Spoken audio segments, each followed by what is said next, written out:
नमस्कार दोस्तों, आपका स्वागत है आपके अपने YouTube channel study with Jupiter में।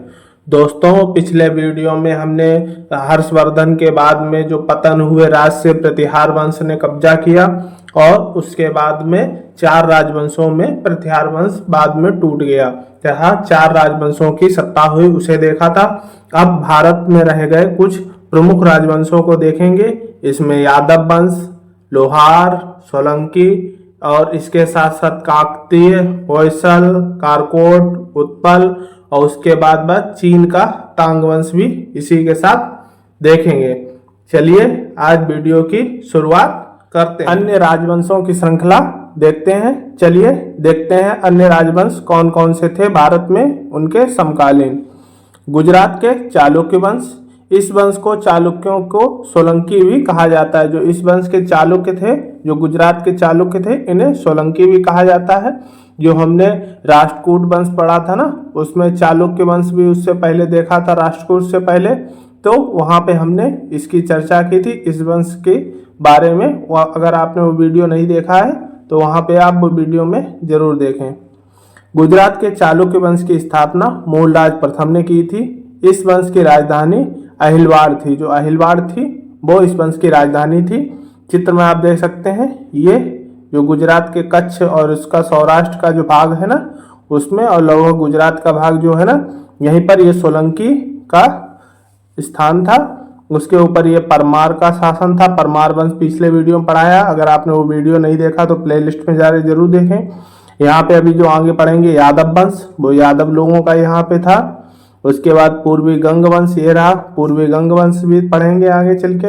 ये चंदेल शासक पिछले वीडियो में पढ़े थे, चंदेल। उसके ऊपर जो होंगे वो गैड़वाल वगैरह होंगे, उसको भी पढ़ा चुके हैं पिछले वीडियो में। अगर आपने वो वीडियो नहीं देखा तो देख लीजिए। नीचे काकतीय वंश होगा, ये काकतीय वंश नीचे भी पढ़ेंगे आगे चल के। चलिए देखते हैं गुजरात के चालुक्य सोलंकी वंश को। इसका जो मुख्य राजा था वो भीमदेव प्रथम।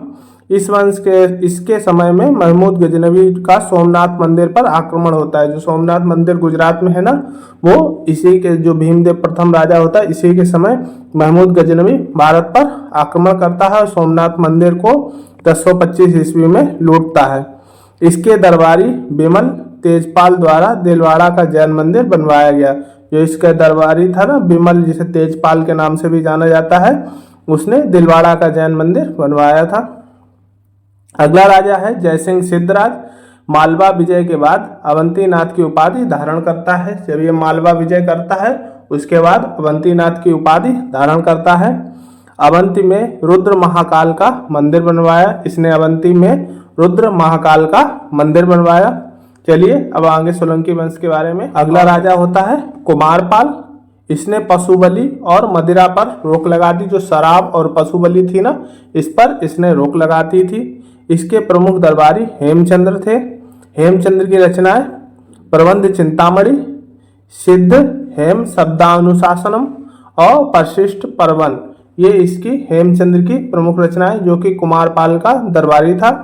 अगला राजा होता है भीमद्वितीय। इस चालुक्य वंश का अंतिम शासक भीमद्वितीय होता है। इसने मोहम्मद गोरी को पराजित किया था। जो भीमद्वितीय राजा होता है ना, इस वंश का अंतिम राजा माना जाता है और इसके द्वारा भीमद्वितीय के द्वारा मोहम्मद गोरी को एक बार पराजित भी किया जाता है। ये रहा इनका स्थान। अभी पीछे देख चुके हैं ना। इनका जो चालुक्य थे गुजरात के, इन्हें सोलंकी राजवंश के नाम से भी जाना जाता है, सोलंकी राजवंश। चलिए अब अगला राजवंश देखते हैं। उड़ीसा के राजवंशों को देखते हैं। उड़ीसा में कौन कौन से राजवंश थे। पहला केसरी वंश।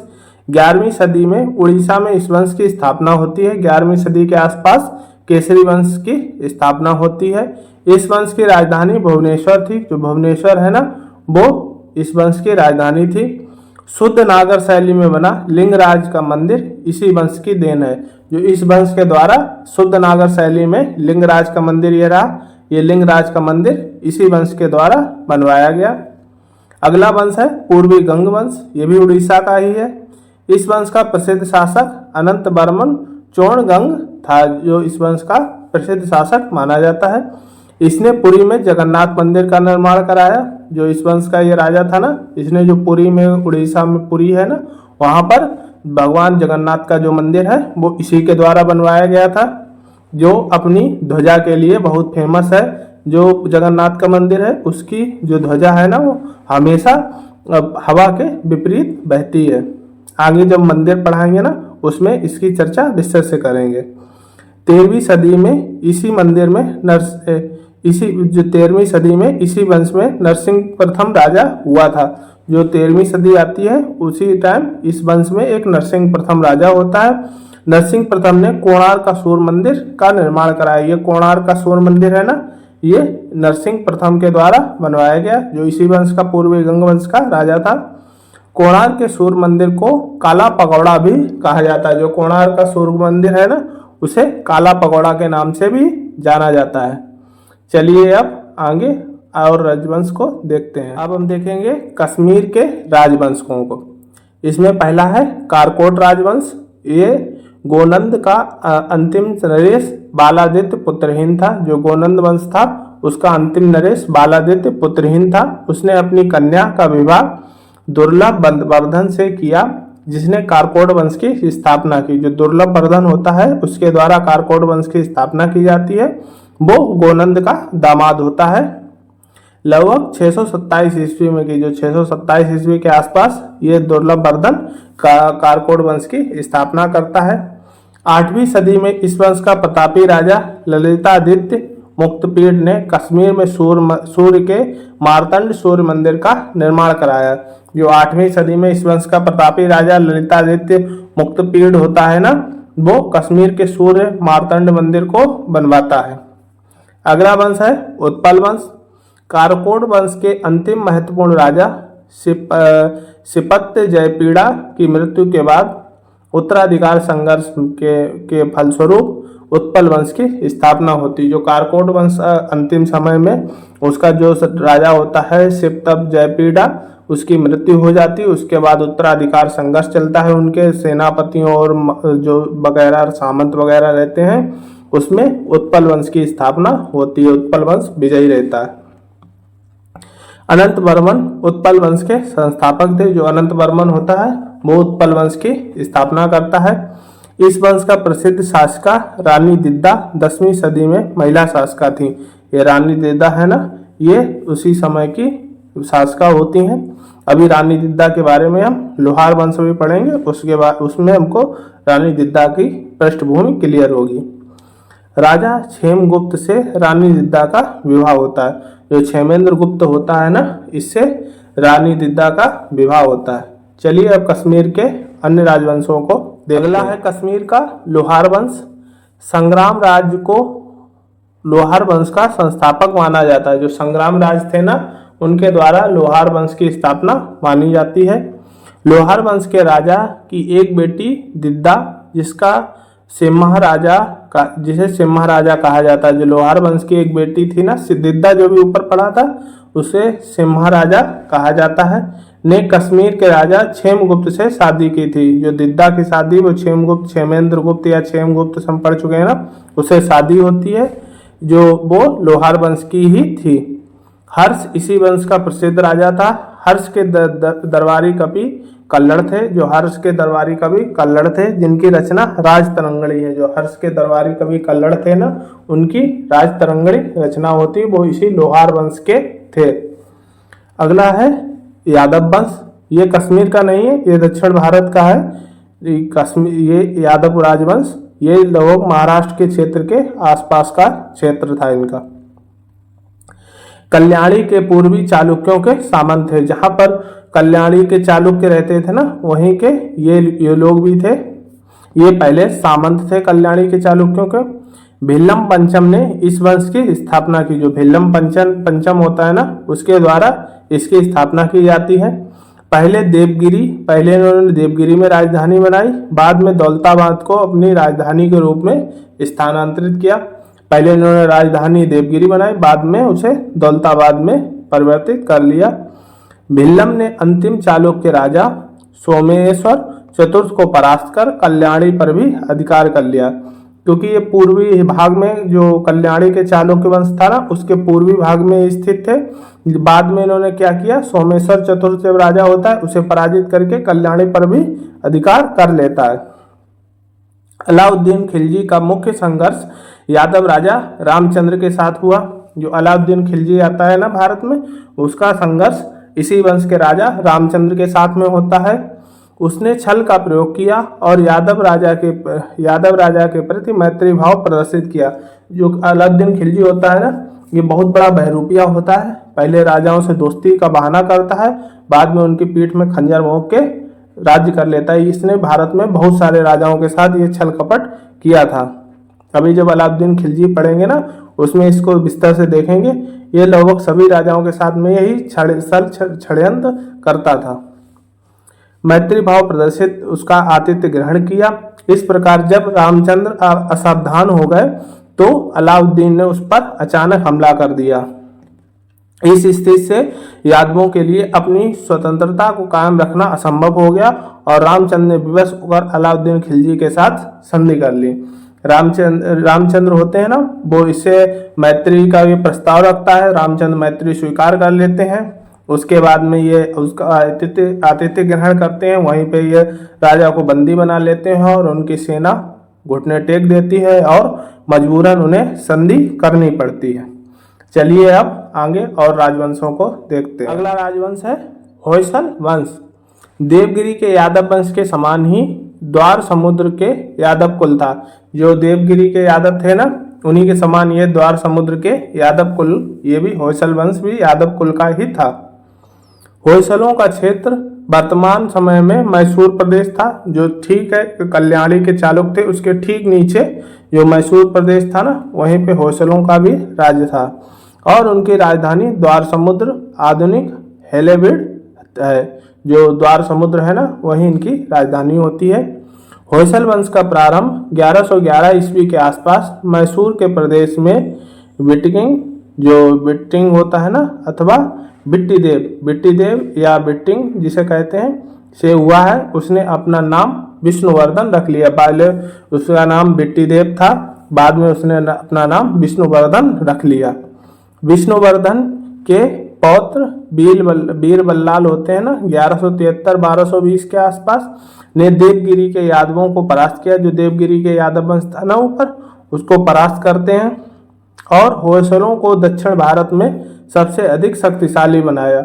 उस टाइम क्या होता है, देवगिरी के यादव, एक तो उधर से अलाउद्दीन खिलजी का आक्रमण होने वाला होता है, उस खिलजी वंश आ जाता है तो वहां से परेशान होते हैं। इधर होयसलों का आक्रमण होता है, इसलिए यादव वंश वहां खत्म हो जाता है। उसके बाद अलाउद्दीन खिलजी के बाद और जो वंश आते हैं वो होयसलों को भी आगे समाप्त कर देंगे। 1310 तक शक्तिशाली बने रहे। ये जो होयसल वंश था 1310 से शक्तिशाली बने रहे। 1310 में सुल्तान अलाउद्दीन खिलजी के सेनापति मलिक काफूर के नेतृत्व में मुसलमानों ने उसके राज्य पर भी हमला कर दिया। जो मलिक काफूर था ना, उसका सेनापति अलाउद्दीन खिलजी का बहुत बड़ा विश्वास पात्र, उसने क्या किया, इसके ऊपर हमला कर दिया, राजधानी पर कब्जा कर लिया और राजा को बंदी बना लिया। सुल्तान अलाउद्दीन खिलजी ने अंत में 1326 ईस्वी में इस होयसल वंश का अंत कर दिया। जो अलाउद्दीन खिलजी होता है ना, वो 1326 में इस वंश का संपूर्ण नष्ट कर देता है। अलाउद्दीन खिलजी ने बहुत आतंक इस देश में मचाया था।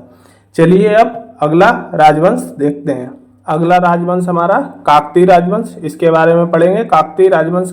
काकतीय वंश के राजाओं का शासन आधुनिक समय में प्रसिद्ध शहर हैदराबाद के पूर्वी भाग तेलंगाना में था। जो हैदराबाद का पूर्वी भाग तेलंगाना है ना, लगभग वहां पे ये इनका शासन था। इस वंश की स्थापना वेद प्रथम या बीटा प्रथम द्वारा की गई। जो बीटा प्रथम थे ना, उसके द्वारा काकतीय राजवंश की स्थापना की जाती है। रुद्रदेव प्रथम इस वंश का प्रतापी शासक होता है। जो रुद्रदेव प्रथम है ना, वो इस वंश के प्रतापी शासक होते हैं। गणपत के बाद उसकी पुत्री रुद्रमा देवी बारंगल की शासका बनी। जो बारंगल क्षेत्र है ना हैदराबाद के पास में, वहां पे रुद्रमा देवी होती हैं, वो शासका यहाँ की बनती हैं। बारंगल के बारे में अभी आगे हम इसके बारे में जब पढ़ेंगे वीडियो, तो उसमें बारंगल के बारे में बहुत विशेष से पढ़ेंगे। वारंगल का महत्व उसमें बहुत ज़्यादा है। रुद्रमा देवी का उत्तराधिकारी उसका पुत्र प्रताप रुद्र देव था। गयासुद्दीन तुगलक ने पुत्र उल्लूक खां मोहम्मद बिन कासिम तुगलक ने 1332 में वारंगल पर आक्रमण कर प्रताप रुद्रदेव को बंदी बना लिया। इसके बाद काकतीय साम्राज्य को दिल्ली सल्तनत में मिला लिया गया। जो मोहम्मद बिन तुगलक था ना, गयासुद्दीन तुगलक का पुत्र मोहम्मद बिन तुगलक, जो उल्लूक खां के नाम से था, उसने क्या करता है, वारंगल पर आक्रमण करता है, प्रताप रुद्रदेव को बंदी बना लेता है और काकतीय साम्राज्य होता है ना, उसको दिल्ली सल्तनत में मिला लेता है। ये रहे भारत के प्रमुख राजवंश।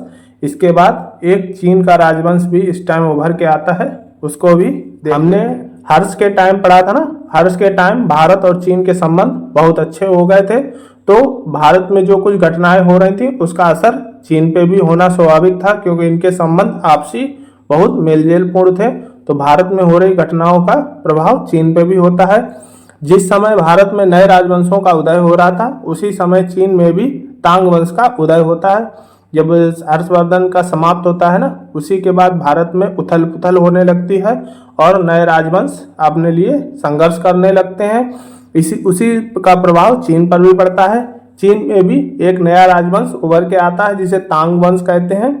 इस वंश को थाड़ राजवंश के नाम से भी जाना जाता है। जो थाड़ राजवंश है ना, उस नाम से भी इसे जाना जाता है तांग वंश को। तांग वंश ने 7वीं से 10वीं सदी तक लगभग 300 वर्षों तक शासन किया। जो तांग वंश होता है ना, 7वीं सदी से 10वीं सदी के लगभग 300 वर्षों तक शासन करता है। इनकी राजधानी शियान थी। शियान दुनिया का सबसे बड़ा नगर था। जो शियान था वो दुनिया का सबसे बड़ा नगर था। इस वंश ने नौकरशाही और अधिकारियों की भर्ती के लिए परीक्षा का आयोजन शुरू किया। यह प्रक्रिया चीन में लगभग 1911 तक कायम रही। जो ये नौकरशाही और अधिकारियों की भर्ती के लिए एक परीक्षा का आयोजन करते थे, जो उसमें सफल होते थे, उन्हीं को भर्ती किया जाता था। यह प्रक्रिया चीन में लगभग 1911 तक रही।